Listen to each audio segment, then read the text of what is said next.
বাংলাদেশকে দেখলেই বোঝা যায় প্রকৃতি কিভাবে নিখুঁত হাতে একটি দেশকে সাজিয়ে তুলতে পারে।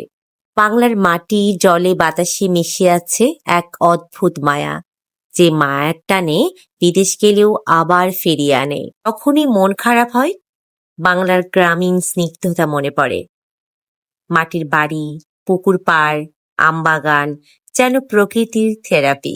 বাংলাদেশ শুধু একটি দেশ নয়, এটি এক জীবন্ত কবিতা, যার প্রতিটি স্তম্ভকে লুকিয়ে আছে প্রাণের স্পন্দন। নদীর স্রোত, গ্রামের পথ আর সূর্যাস্তে ভেজা মাঠ, বাংলাদেশের প্রতিটি দৃশ্য যেন একটি জীবন্ত কবিতা। বাংলাদেশ হলো সেই দেশ যেখানে প্রকৃতির প্রতিটি রং মিশিয়ে এক অনন্য সৌন্দর্যের ক্যানভাস তৈরি করেছে।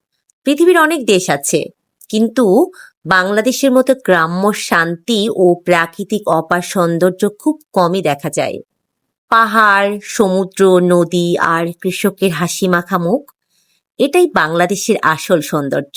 বাংলাদেশ এমন একটি দেশ যেখানে সকালে মাঠের কুয়াশা আর বিকেলে নদীর ঢেউ, দুটোই হৃদয়ে ছুঁয়ে যায়। এই দেশের প্রতিটি মাটি, প্রতিটি নদী যেন একটি করে গল্প বলে, সৌন্দর্যের, সংগ্রামের ও ভালোবাসার।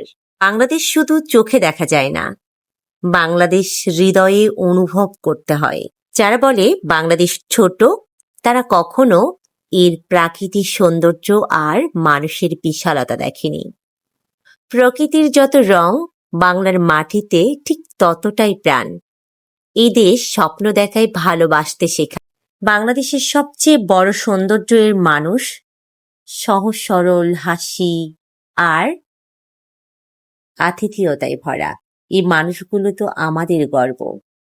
বর্ষাকালে বাংলাদেশের রূপ আরো মনোরম হয়ে ওঠে। মেঘে ঢাকা আকাশ, বৃষ্টির ঝিরিঝিরি শব্দ আর চারপাশের সবুজ যেন আরো প্রাণবন্ত হয়ে